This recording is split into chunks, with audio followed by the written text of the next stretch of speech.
think we're largely through the waiting room. We'll have a few people joining us, but we're going to go ahead and get started. Welcome to the second in the Ball State University College of Architecture and Planning Spring Lecture Series. I'm Dave Ferguson, Dean of the College. Today we are going to do something a little different. We have not one, but four talented designers with us from the Indianapolis firm Meticulous Design and Architecture. I've been watching Meticulous for a while now, and its members have been involved in some very interesting projects, very community oriented, very engaged in the Indianapolis public schools and in underserved communities where design is not always prioritized. They've done design work at the Indianapolis Airport, the Pike Township YMCA, the Martindale Brightwood Library Branch, among other local projects, but they've also worked as far away as Abu Dhabi. A particularly meaningful contribution is their partnering role with the Central Indiana Community Foundation in establishing the Ball State University Students of Color Pandemic Support Fund. The firm worked with our own Lisa Sobek here at CAP to put the fund in place last spring, and CAP students have already been recipients of this generosity. Not only are we going to hear about their work, but we're going to hear their experiences as Black Americans working in the design field. I'm looking forward to the conversation. Here now is Olon Dotson, Professor of Architecture, who will moderate today's discussion. Thank you, Olon, and thank you, Meticulous. Thank you again, Dave. It's a pleasure to, what I'd like to do today is really engage in a conversation with our guests and kind of go back and forth. And maybe I want to encourage if we have questions or concerns to use the chat box, and I'll try to share those questions with our guests. What I'd like to do first is introduce or have our guests introduce themselves, the four of them. And I want you to tell us who you are, when you attended Ball State University, and how you became involved with Meticulous, and where you're from. And maybe I can start with Damon as a co-founder. Sure, thanks, Olon. But it's definitely a pleasure to have this opportunity to speak to everyone and be a part of this opportunity with our alma mater. So I'm Damon Hewlin. I am one of the founding principals of Meticulous Design Architecture, in which both Brian Robinson and I dreamed of back in the hallowed halls of the CAP building, back when we were back in the 90s. I am originally from Paterson, New Jersey. Lived a few years down in South Jersey in a little town called Browns Mills, New Jersey, before transitioning over to the cornfields of Muncie, Indiana. Glad to be here. Thank you. Brian? Good afternoon, everybody. I'm Brian Robinson. I am also one of the founding members of Meticulous. And as Damon stated, Meticulous was a dream of ours that we thought of while we were students at Ball State.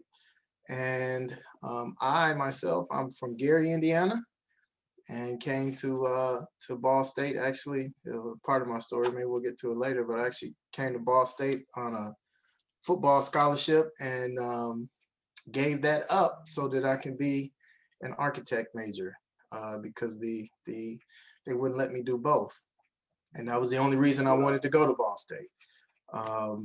But we were there in the 90s. I came out in 2000, came in 94. And that's who I am. Kionna Walker? Hi, my name is Kionna Walker. I am a 2006 graduate of Ball State University's College of Architecture and Planning. I was born in Germany, in Heidelberg, Germany, and and I stayed in Germany up until the 4th grade. And then my family moved to East St. Louis, Illinois, which is where my family is from.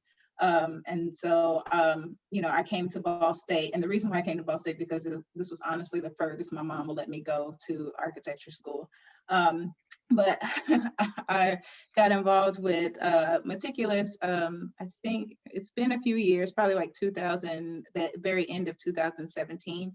And that relationship that we had, it kind of started with meeting Brian and Ramon Morrison, one of the other principals, at a community meeting. And so we connected there, and eventually, you know, I joined the team and have been loving it ever since. Thank you.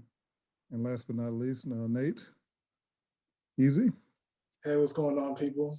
I'm Nate Robert-Eze. I am originally from Nigeria, Lagos, Nigeria. It's where I was born, and I came to the US when I was around 2 years old. And basically, I made myself a promise in high school that if I didn't get a D1 scholarship for basketball, I'd go to Ball State with the 21st Century Scholarship. So that's what I ended up doing, and because I guess I wasn't good enough. But yeah, I loved my experience there, and I got connected to Meticulous when I was walking through a school for another project that I was doing for another firm, and we connected there, and it was just the synergy and the chemistry was perfect, and we just made it happen from there. So yeah. Well, thank you. Oh yeah. I went to Ball State so I graduated in 2017, supposed to graduate in 2018, and then I did my master's and graduated in 2019. So one of our first Master of Urban Design graduates. And thank you, Nate. So maybe you can tell us all a little bit about Meticulous. How did the name Meticulous come about? What does it mean? What does it mean to you? And what is your mission as a design firm? Well, I guess I can take a little bit of that. Damon and I usually end up telling the story quite often, but Olin, I think you loaded that question up. So Meticulous, the name came about, I guess, like we stated, while we were students, we were thinking about the practice that we wanted to have, and what did we want it to reflect. And during that time, both Damon and I were very, for lack of a better term, we were very meticulous about how we carried ourselves and how we approached our work. And then also we were very neat. I used to get teased for being a neat freak, and we thought of a mashup of a couple of different firms in terms of the name, but because back in that day, Morphosis was one of the big names, and Tom Main, which a lot of people probably don't know, but he actually was from Gary as well. The principle of Morphosis, that was one of our, at least one of my favorite architects, and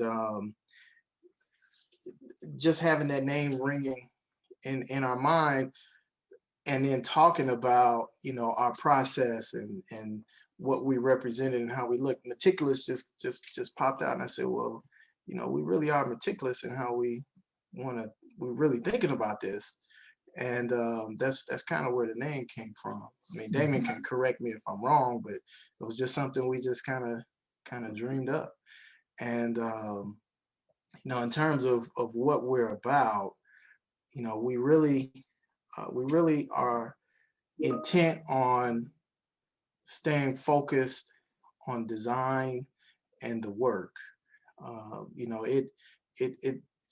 It's really something that we've learned over the years, is that you really have to be intentional about that, because it doesn't just happen. I mean, if you just get bogged down in the day-to-day running a business and bringing in work, doing the work, the art of architecture can get lost. And we found that you have to be focused on pushing design as a practice and as a culture. And Meticulous, we're really set up around, we're trying to create a culture that develops talent, that also that also, you know, it pushes for good design. And that's what Meticulous is about. I mean, I don't want to take up too much time. So I'm Okay. sure Damon Well, so it's would an want to weigh important in on that. aspect of who you are and why you have a firm. Yeah, so that's cool. Well, I mean, the reason I keep focusing on it is because it really takes a lot of work. I mean, the way practice is set up, as I stated, you can go in a lot of different directions in a lot of different ways, and you can lose sight of, you know, critical thinking. Let's put it that way. And I mean, you know, Ball State does an excellent job on teaching us how to be critical thinkers, and that can get lost very quickly in the daily grind of practice. Mhm. That's to become a machine, and you're feeding the kitty. And when it gets to that point, you know, you can lose touch with your original mission. So I think it's important to go back and revisit that periodically, as a principal, as an owner, as someone that is committed to that in the first place. And Damon, you wanted to add to that? You want to contradict everything the brother said? I think Damon might be frozen. David was saying he was having. That's usually what. Yeah, he may be frozen. Hopefully we can get him. Yes, I mean, ultimately, yeah. Am I coming through? It's in and out. Maybe we'll give it a minute. It's in and out. You're kind of going in and out. I know he's got some profound stuff to say, so let's give him. Let's try. I'm going to switch. Okay. These are the challenges that we face in this COVID world that we find ourselves in. And in some ways, it may be a new normal, unfortunately. That's true. We'll just work through it. It's all good. We're all family here. That's true. That's true. It's great to see everybody too, by the way. Just want to say that. Yeah, I would encourage you all, those of you who are participating, to show yourselves if you can. Yeah, sure. Even if you remain muted, we'd like to see some faces here. I think it would be great. I recognize some names, but everybody has their cameras off. Rich diversity in the College of Architecture and Planning. Maybe you can talk to me, Brian. Maybe we can start. And I'd like to. We kind of have 3 generations of students within the last 3 decades, and maybe we can talk about, while Damon's trying to get straight there, a little bit about your experiences in the Ball State College of Architecture and Planning, both positive and some of the challenges that you faced as a student in this program. And I'd like to ask all of you that, all 4 of you. Yeah, sure. I don't know. Were you asking me to start, or you Sure. passing over to me? Maybe, I'll tell you what. Let's go in reverse order. Yeah. Let's go from most recent, and then see if there's similarities and experiences between what happened back in the 90s, which is kind of hard to imagine was almost 30 years ago. It's just kind of hard to imagine that. Yeah. But yeah, we'll start with Nate, our recent graduate. Let me unmute here. Like I said, I graduated in 2017. I went in 2014 from Northwest High School. And to be quite honest, you know, where do I even start, right? You know, it's like when I first got in, it was challenging because I got into my first class. I believe it was like, you know, Architecture 101 or something like that. And I realized that I was way behind everyone else. And it's something that for me, you know, I look back now and I say, okay, it was an opportunity for me to understand hard work and perseverance and, you know, grit and all those things. But at the time it was so tough because I went to Northwest High School. You know, we didn't have architecture classes. We didn't have drafting classes. We didn't have, you know, those specialized classes. And so I felt that I always had to sort of do 3 times the work to pretty much get caught up with everyone else. And I had a feeling that my professors knew that, you know, they could understand that, just understanding my background and where I was from. But at the same time, I don't know if there was much that they thought they could do at the time. Mhm. Because there's only so much help that you can offer someone. And for me, I would try to ask for help and reach out, but not as much as I probably should have, just because in my core being, I'm a go-getter. I want to go find it out for myself. And so I probably lost some opportunities to connect. And honestly, at the time, it's like if you didn't talk to them, it's like they tried, but it was like, there was still that disconnect, Mhm.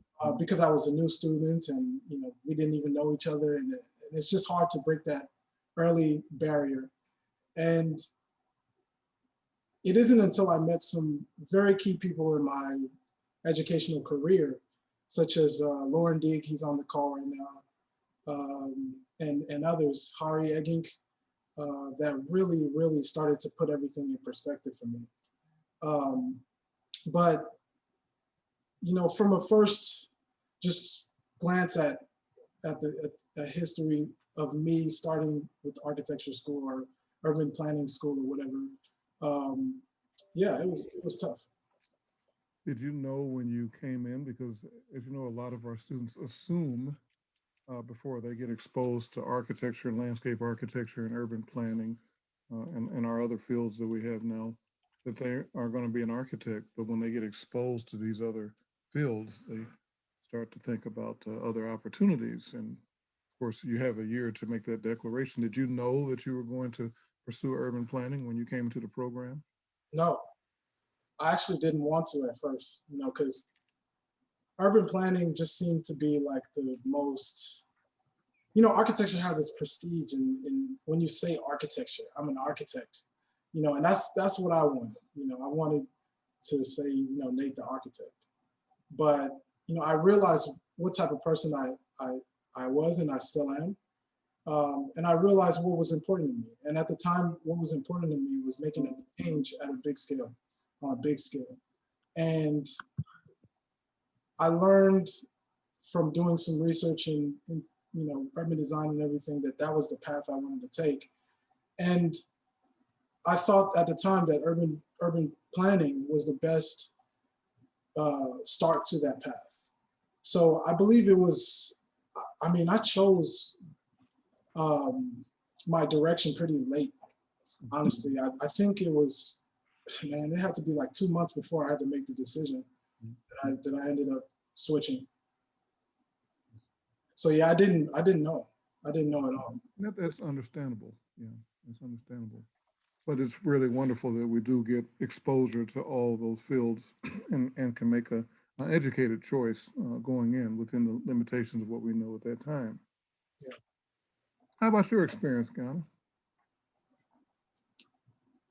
So for me, I knew in the 8th grade that I wanted to be an architect.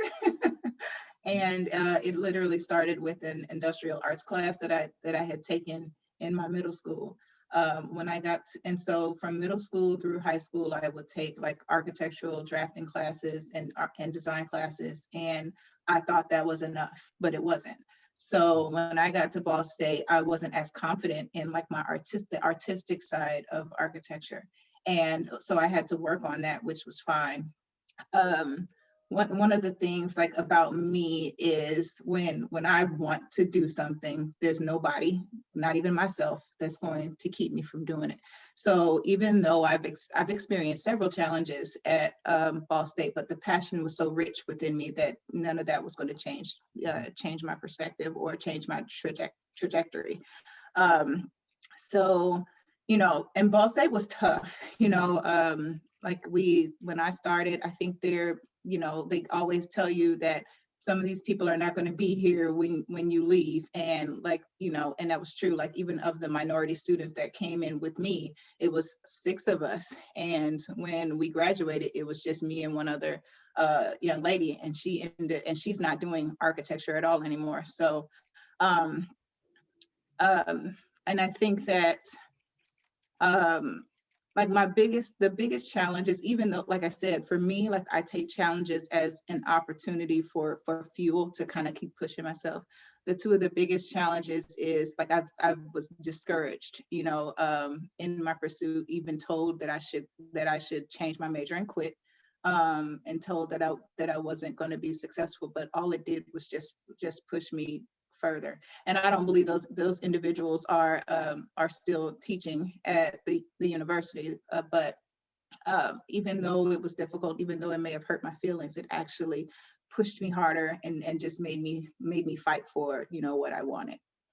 Yeah, you're coming in with a strong self-concept, and that's probably shaped by your life experiences and a strong family and community, and you know, being surrounded by challenges on an everyday basis, living in growing up in East St. Louis. I'm very familiar with the city and some of the challenges it faces.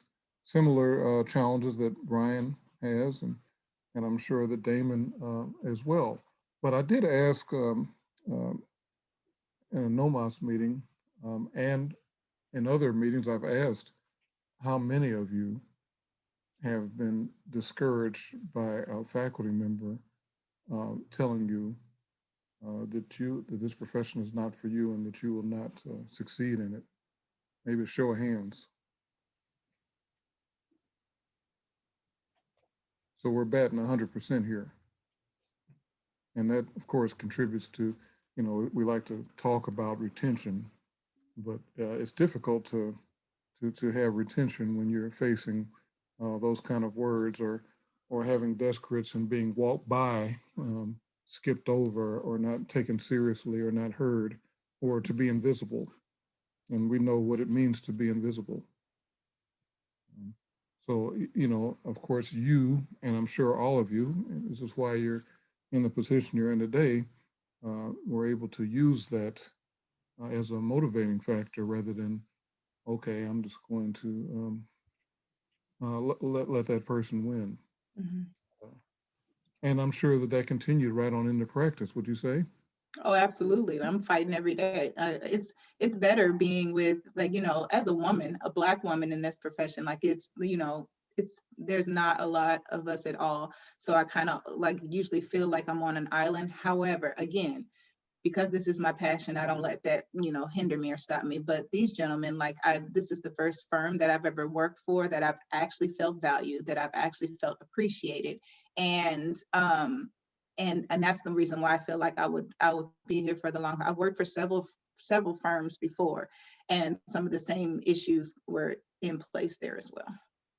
So it seems to be a pretty systemic issue that is universal, perhaps in the academy, in the profession, race, place, gender, and everything else. Yeah, it's you know, I don't think we have time to really go into all of that.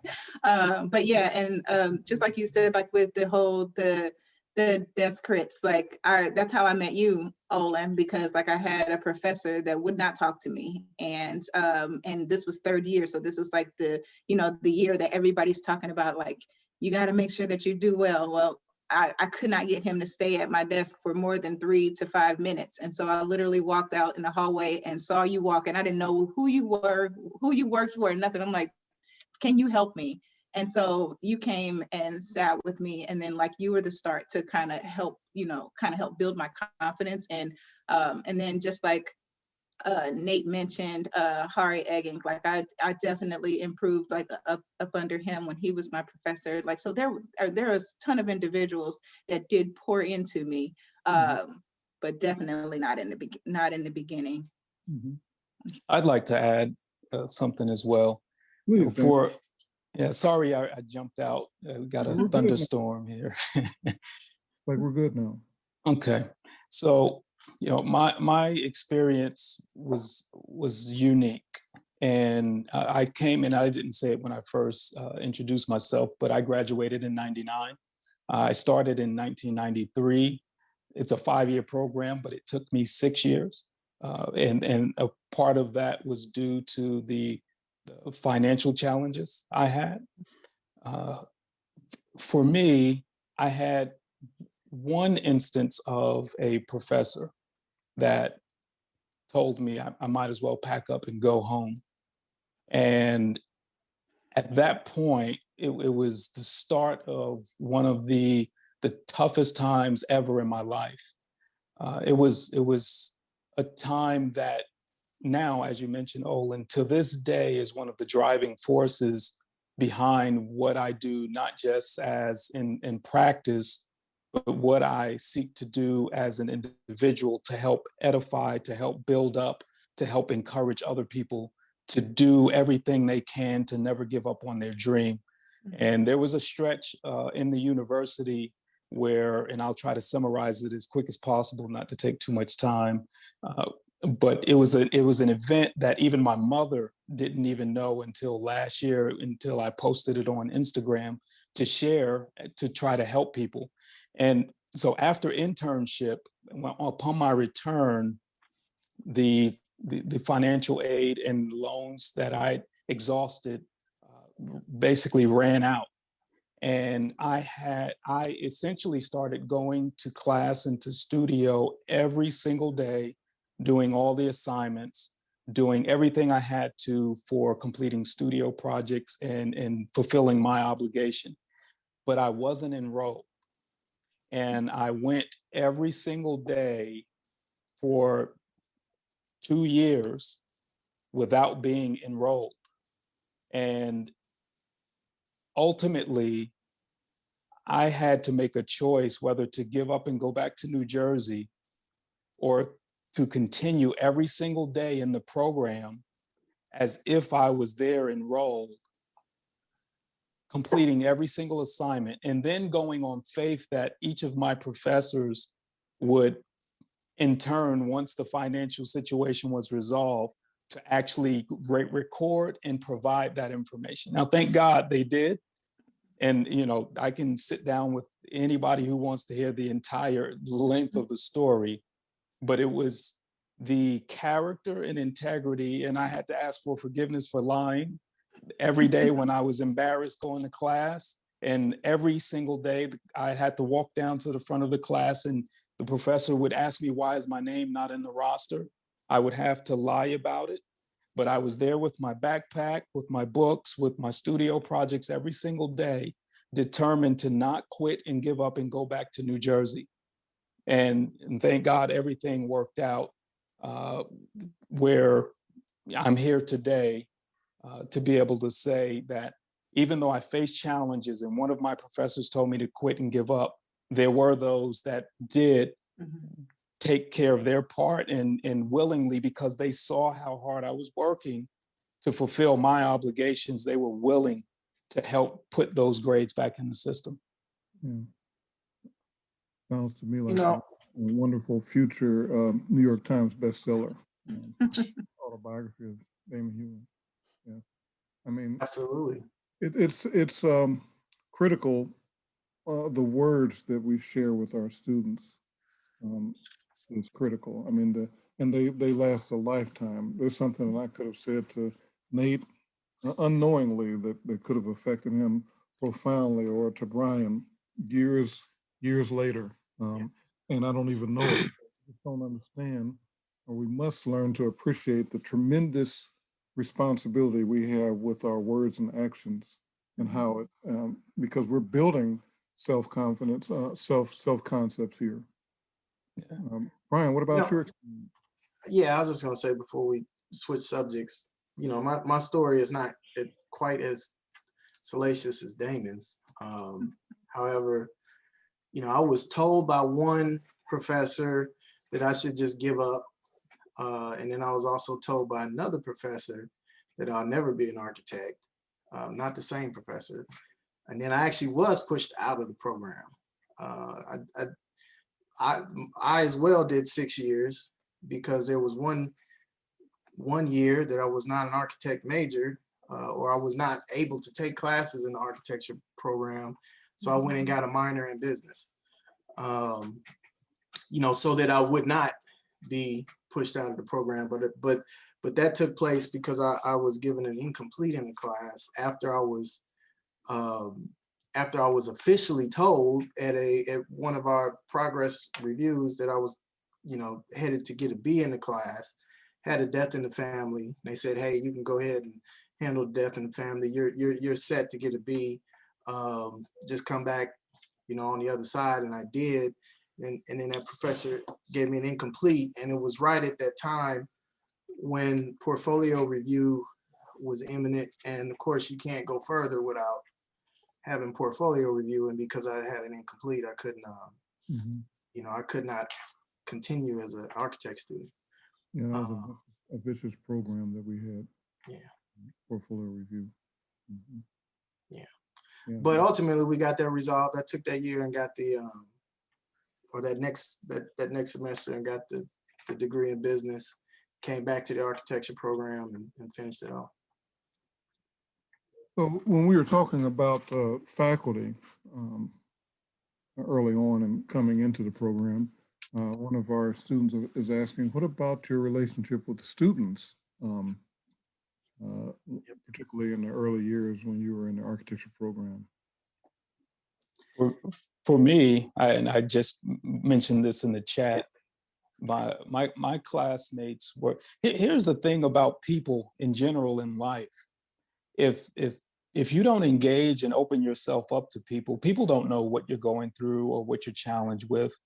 Now, part of when I first started the program, there were 6 of us. By the time I finished and completed, it was just me by myself. I was the only one in the class of 99 in the architecture program. But what I found was we're creatures of culture and habit, and you begin to associate with who you are comfortable with.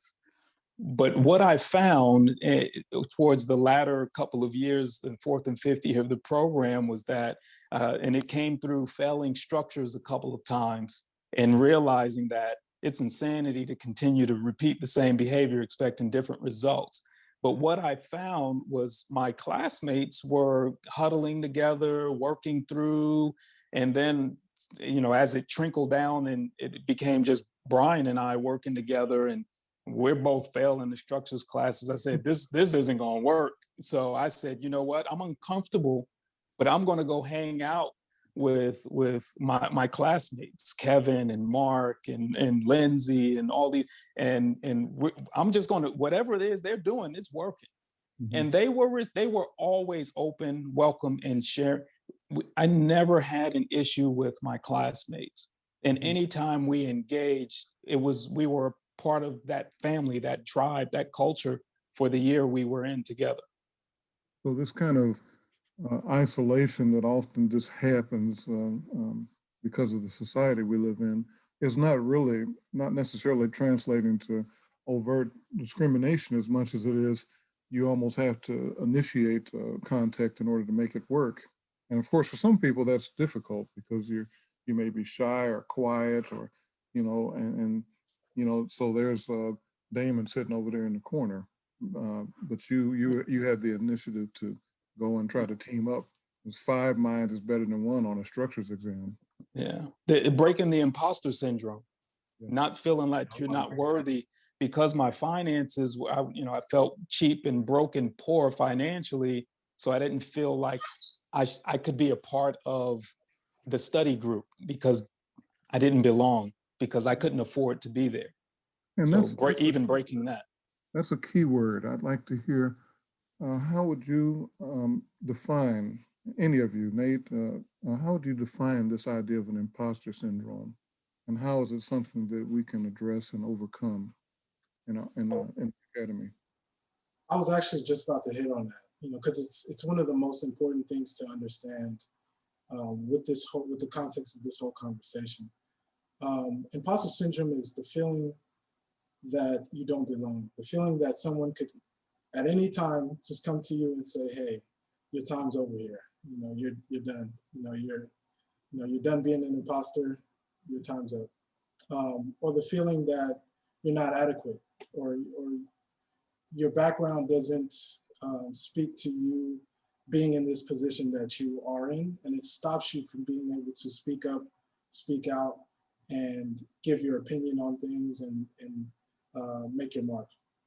And it's a very crippling thing that we face, I think, as minorities, coming from our background is something that I know all of us on the panel have faced it in some way or another.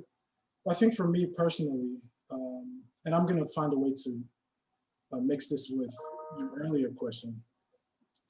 For me, I faced that when I first got there. Like I said, I came from Northwest High School. I didn't really know much.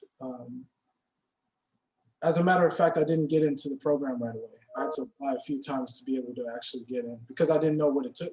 I didn't know that my portfolio had to be, kind of, at least have enough content for them to review and get into the program. But like I said, when I first got in and I saw everything was moving so fast and like light speed, and I'm just like stuck on one thing, like one dimension. Like I'm sitting there trying to crack the code and I just don't get it. And then there were times in class that, I'm sitting there like acting like I get it, and writing notes. Okay, this is stuff I'm gonna take, after class and spend a couple hours on. And, at the time I was kind of resentful towards my classmates because I'm like, man, y'all privileged. You guys got fathers who are architects and, uncles who are architects that took you under their wing. And I only know one architect at the time. And I've only spent one day with him, and I thought it wasn't fair at first. And so I did isolate myself. And I figured out very quickly that that was the dumbest thing that I could actually do. And there was a point where I realized something, right? I realized something because I'm the type of person even though I did isolate myself, I was still watching. And I always still do that to this day. Just observing, kind of figuring out what's going on, patterns and things like that. And I realized that everyone in the class had like their thing, right? So we had Greg, we had Brendan, we had all these guys.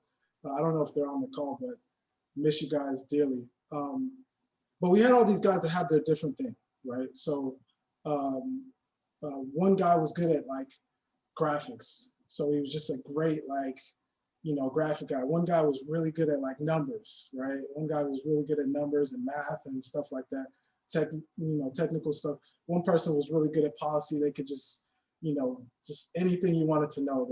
And I didn't have my thing yet, so I was like, okay, I'm gonna go back and figure out what my thing is. And at the time it was like Photoshop and graphics. I was a great visualizer. So I knew how to take just floor plans or take ideas and make them visually appealing. I knew how to do that. And I realized that allowed for people to gravitate towards me when it was time to do that, right? Or when we had a group project, I realized that, it's just like playing basketball in the neighborhood. Like you want to pick the best team. So you're like, okay, I need this guy, I need this guy, I need this guy. And they do like different things. And I was always the graphic guy. So that helped me integrate myself within the culture that they had built when I was too busy isolating myself, trying to figure it out myself. And so, go ahead. So you play to your strengths. You have to play to your strengths, exactly. Especially in a situation like that where teamwork is very essential, just like Damon talked about. So when I found that thing and I kind of integrated myself, I realized that these are great people. These are great people, and I still cherish them to today. And I feel like it's all going to come around full circle. I'll probably end up working with them on something, in the future. And but there are always those people who are very talented in one thing. So I just advise everyone who's on this call that they may feel isolated. Just first of all, find your thing, and if you don't have a thing, just jump in. Just start talking to people. It's very rare that your classmates who are in the same boat as you will shun you away. I think we should put it on ourselves a bit. Well, in the interest of time, I do want to come back to your practice a little bit because, but I thought it was important, particularly for our young undergraduate students to hear this because it is a challenge and sometimes we feel lost and and that continues in practice. This imposter syndrome, some of the challenges that we face are being invisible. That doesn't end, as you know, once you get in practice and out here in this, as we say, cruel and harsh world. And I really appreciate it. So I've learned about this Meticulous Cares, which is probably a spinoff.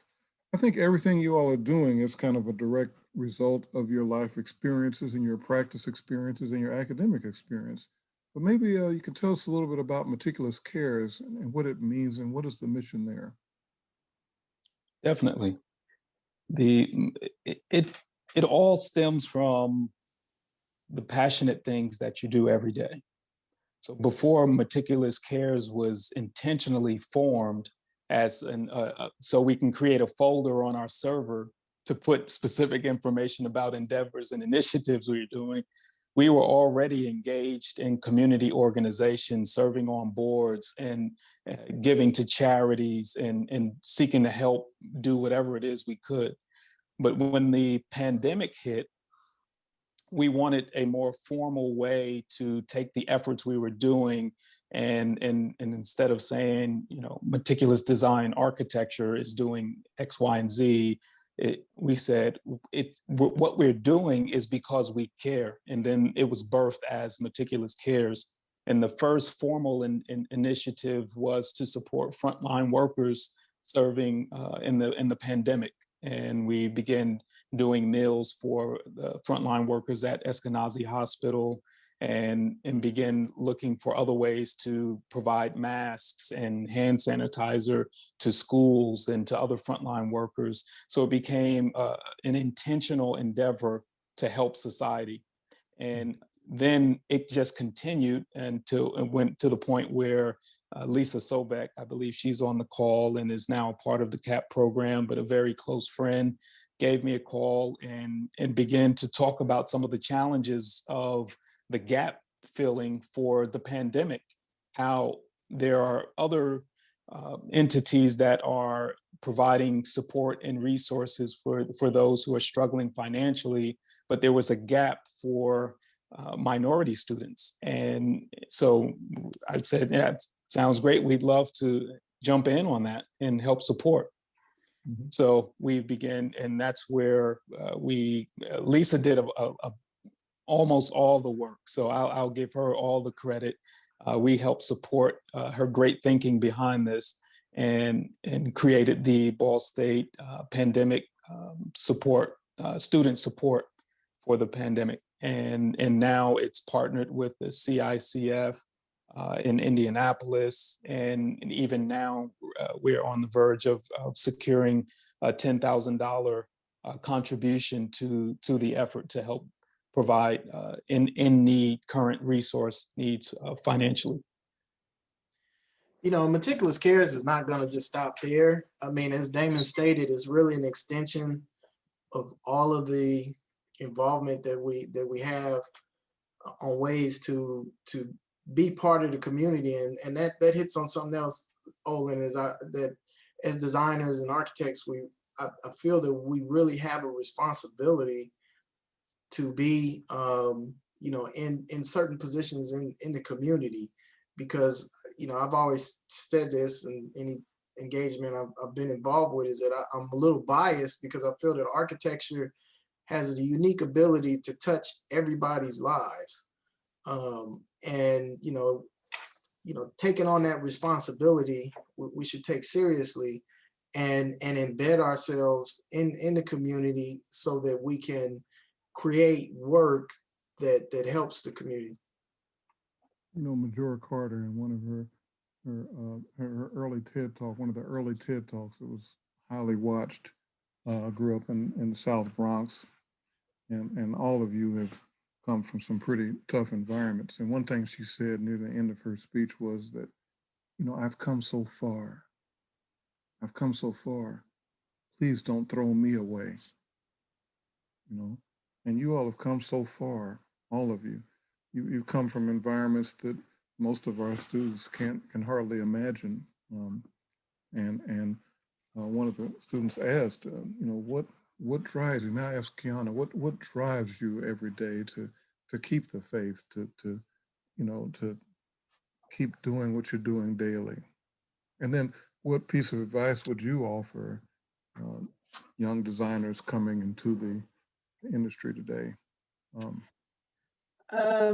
What keeps me going? I guess either I'm stubborn or because if I really want something, I want it, you know, and that's what keeps me. And also just knowing that what I'm doing is not just for me. Like I enjoy what I'm doing because of how it affects other people.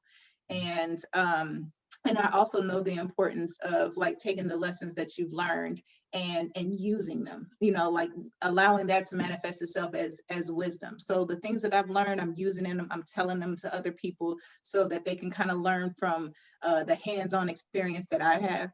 And I think the biggest piece of advice that I have for anyone is to trust your own creativity. One of the biggest things that I think what really makes people successful is when they trust themselves and they believe in themselves. And you have to understand that the creativity that you have is literally the tool that you use to get your imagination out for the world to see. Nobody can tell you if it's wrong or not, because it's based on your imagination. Now, your imagination can be influenced by your experiences, the people that you are surrounded by. That's why it's good to be connected to more individuals. It's good to travel because that helps build, you know, that just helps build your imagination. But your creativity is yours. You have to believe in it. You have to trust it. And if somebody is challenging it, that's just because they can't understand how you got to where you are. So their challenging is not to say that it's wrong, but they're challenging because they need to understand. So try to change your perspective on how you may take criticism. And just understand criticism is not necessarily based on you, but it's the other person's interpretation of what you're trying to do.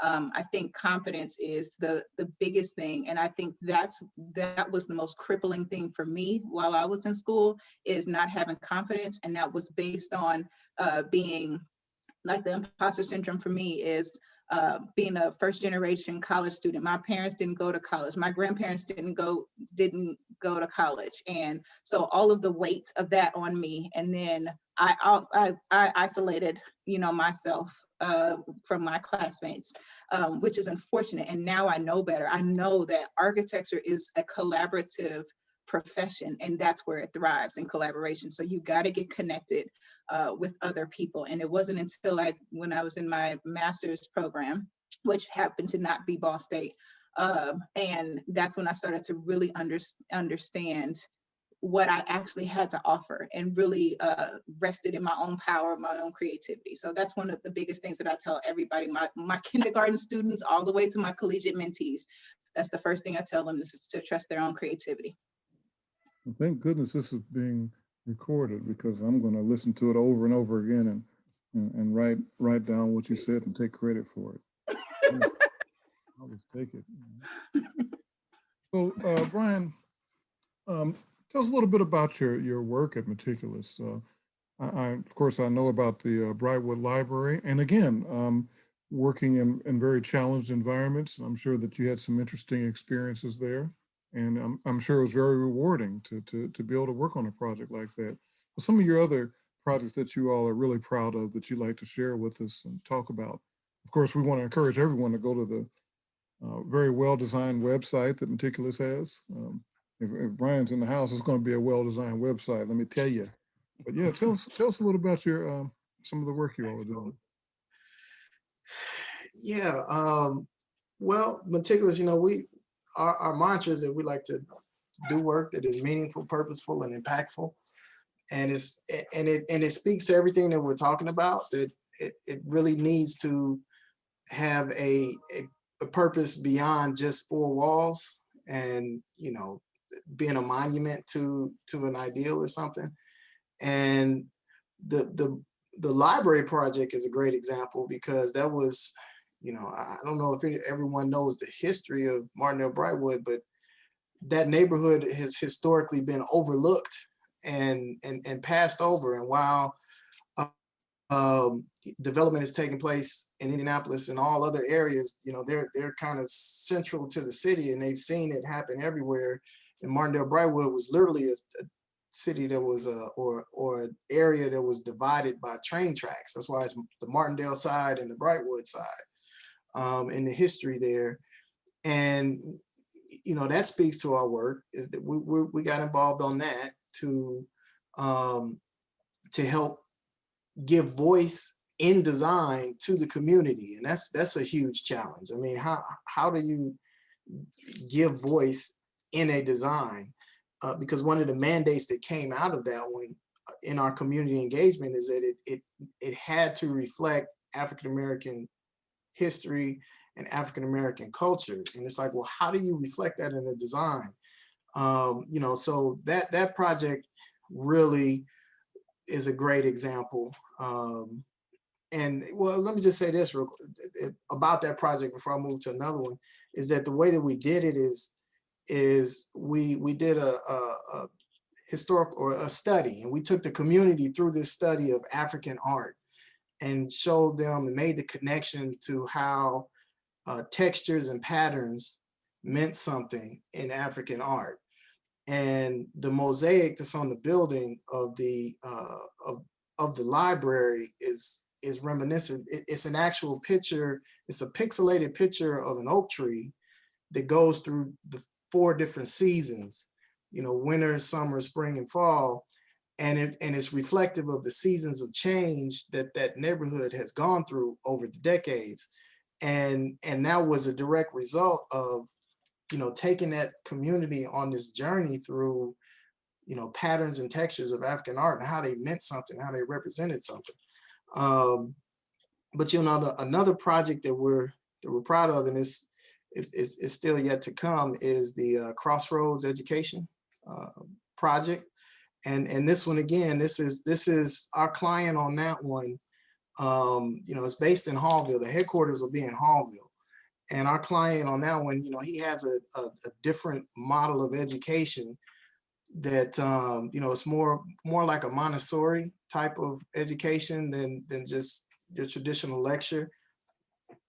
And his whole ideal, his whole goal is to empower people from that community to you know, through education, give them upward mobility. And we're involved on that project, and it's taken, you know, I'll let Damon speak to it. I don't want to take all of it because you know, we've both been really engaged on that one. But that's another transformative type of a project that we like to be involved with. And you can't have projects like that. Notice how many times I've said community, because you can't have projects like that without community. Right. And you know, that's the type of work that we like to do. Great. Maybe while Damon is adding to that, if you can, you guys are hosts, you might want to pull up an image from Brightwood Library, if you can, and share it. One of the reasons that we don't have, you may have seen the comments, that we don't have everyone on here is because of some technical challenges we've had as far as, so everyone's here, and I'm sure they'd love to be on there, but that's why we're not seeing all the faces. I'll let Nate pull up the image. Pull up the most ones. Yeah, he's got them in his little Rolodex. He does a lot of stuff for us.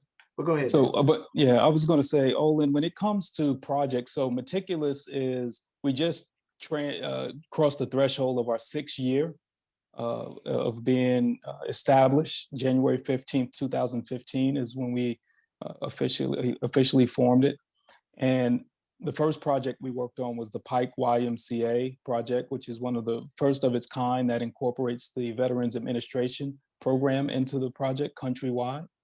So that was the first project that helped us to launch. But being an African-American owned and managed firm, we're not the first, but it has its challenges. We talked about challenges in school, but every step of the way for these first 6 years, we've had to fight, scratch, and claw our way to where we are today with the opportunities that we've had. And being put, and then this project is an example. So this project, we didn't and weren't allowed to do it by ourselves. We're having to prove ourselves. We've had to partner with other established firms, like this one was Meticulous Architecture, which we had a great relationship with through Brian and his time with Drew and the Axis company. With the Pike Ymca, we partnered with the Schmidt Associates, and where both Kionna and I worked as a part of our career. That was the first place I worked. And another project was with Fanning Howey. So and it's not only tied to being an African-American owned firm, but being a new firm, you're faced with the challenge of having to prove yourself. This is an old person's profession, and building that portfolio. So here's one of the challenges. You guys can see the background of now Brian, Nate, Kionna. That's the Founders Memorial Project in Abu Dhabi. So Meticulous is a global design firm. We have an office in the United Arab Emirates, Abu Dhabi, since 2016. And the challenge in the, this is Brightwood. Nate, I'm not sure if you have the portfolio. You can just pull up and flash through some of our other projects. But being as though, that's the Founders Memorial behind Brian, Nate, and Kionna. But even though in your image, okay, I was thinking he was pulling that up. Okay, that's great. No. So even though we have an international portfolio and other work globally, clients in the UAE, I mean, in Indiana, look at us as this small, new African-American owned firm, and they're saying, yeah, right, you guys have done that. You've been published in Architectural Record. Oh, sure you have. So again, it begins to, we have to break through the boundaries of the imposter syndrome. And once you start facing these battles, you begin to think back, I'm just a kid from Paterson, New Jersey. I grew up in a 1-bedroom apartment with 8 relatives. And then to be able to go and work overseas and work with people like Zaha Hadid and Norman Foster and Partners and Michael Graves and Adrian Smith, Gordon Gill, and to be able to work with people like that. And then you try to build something yourself, but then to be looked at as not capable enough to execute other projects. It almost destroys your spirit. Yeah. So what drives us every day, what gives us the passion, what would I say to students is never give up. Keep fighting. When I think about going to school for almost 2 years and not being registered, but going every single day, it's the character and integrity. It's the willingness to collaborate. It's the willingness to do something that you're not comfortable with and engage with people, utilize other resources that you typically wouldn't utilize. And you have to be intentional about everything you do and go at it with passion. Every single day is not promised to us when we wake up. So every single day we have a saying we say to each other with Meticulous whenever we talk every day. It's BET. Let's be excellent today. Mm-hmm. Everything we touch and everything we do has to be above everything else everyone else is doing, especially as a young African-American owned firm. We have to be excellent every single day, and there's no room for anything less. So those would be my parting words. I know we're running out of time, so.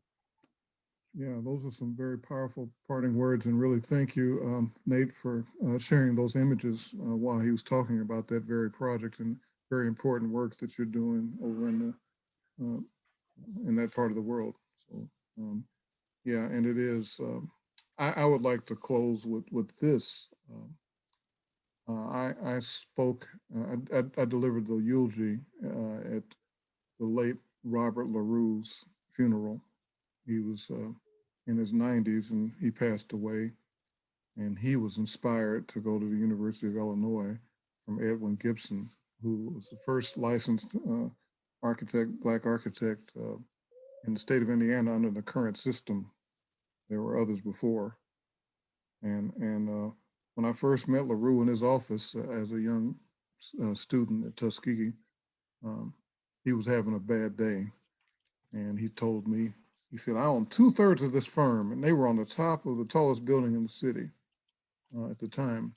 I own 2/3 of this firm, Wright, Porteous, and Lowe, and I got to come in here and prove myself to these people every day. I was like, wow, is it like that? And then he told me a lot of other very compelling stories about not only having to prove himself within a larger community, but within your own, because, 400 years of brainwashing make us feel that their ice is colder. So he had the same problems at his church with a spoon, and I'm giving a eulogy at his church, and I called them out on it. What I said was that he told me these things because he loved me. He didn't even know me, but he loved me.